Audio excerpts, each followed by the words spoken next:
atau mendesak? Di Timur Tengah, Iran berjanji akan membalas setelah Amerika Serikat menyita kapal kargo Iran di tengah krisis di Selat Hormuz. Pemerintah Iran menyebut tindakan tersebut sebagai pembajakan bersenjata dan menjadikan insiden itu sebagai tanda lain bahwa gencatan senjata sedang berada di ujung tanduk.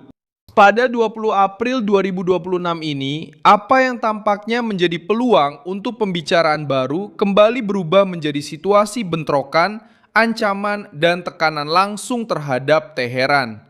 Apa yang terjadi sangat gamblang. Amerika Serikat mengatakan bahwa kapal perusak mereka mencegat kapal Iran Tosca setelah menyatakan bahwa kapal tersebut mencoba menerobos blokade laut yang diberlakukan di pelabuhan-pelabuhan Iran. Menurut Associated Press, ada peringatan berulang selama 6 jam. Setelah itu, kapal tersebut terkena di ruang mesin, kehilangan kemampuan untuk melanjutkan perjalanan, dan akhirnya dinaiki oleh militer Amerika. Siapa yang berada di pusat pertikaian baru ini? Di satu sisi, pemerintah Trump, Komando Pusat Amerika Serikat, dan militer yang melaksanakan blokade. Di sisi lain, Komando Militer Gabungan Iran, Presiden Masoud Pezeshkian, dan diplomasi Iran yang sekarang menuduh Washington telah mensabotase setiap peluang nyata untuk berdialog. Nama kapal itu kini menjadi simbol dari fase baru ini. Ini bukan lagi sekedar ancaman verbal, melainkan aksi fisik dengan penyitaan di laut dan pesan militer. Kapan dan di mana hal ini terjadi juga menjelaskan besarnya krisis tersebut. Penyitaan itu terjadi pada hari Minggu di wilayah Teluk Oman yang terhubung dengan Selat Hormuz, jalur vital bagi minyak dunia. Dan disinilah letak masalah yang paling serius. Karena Amerika Serikat telah memberlakukan blokade terhadap pelabuhan-pelabuhan Iran sejak minggu lalu, sementara Iran kembali membatasi pelayaran di wilayah tersebut. Washington menyatakan bahwa kapal kargo tersebut mencoba menerobos blokade itu. Teheran menanggapi dengan mengatakan bahwa kapal itu berasal dari Tiongkok dan bahwa pencegatan itu ilegal.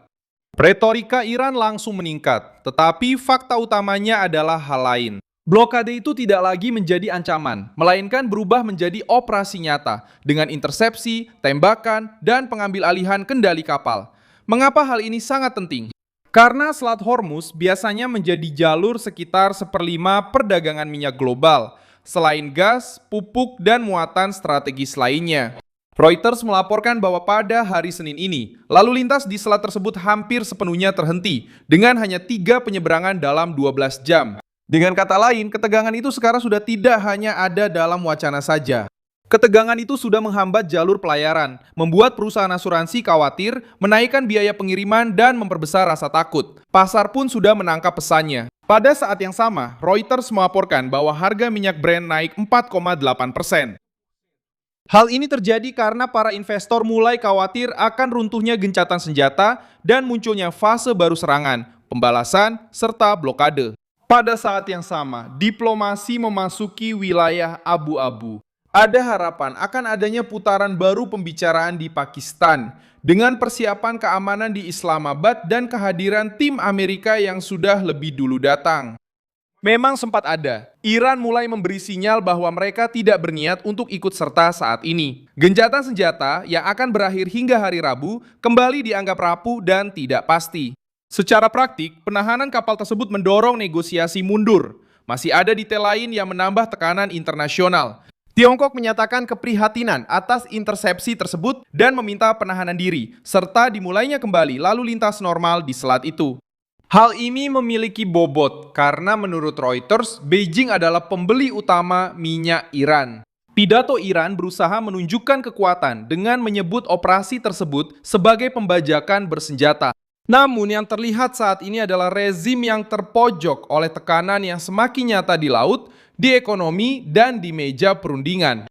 Iran mengancam akan membalas karena mereka tahu bahwa jika penyitaan seperti ini terulang, kemampuan mereka untuk mengekspor, membiayai mesin negara, dan menjaga kendali atas krisis akan semakin terjepit. Retaliasi yang dijanjikan, oleh karena itu, tidak lahir dalam situasi yang stabil.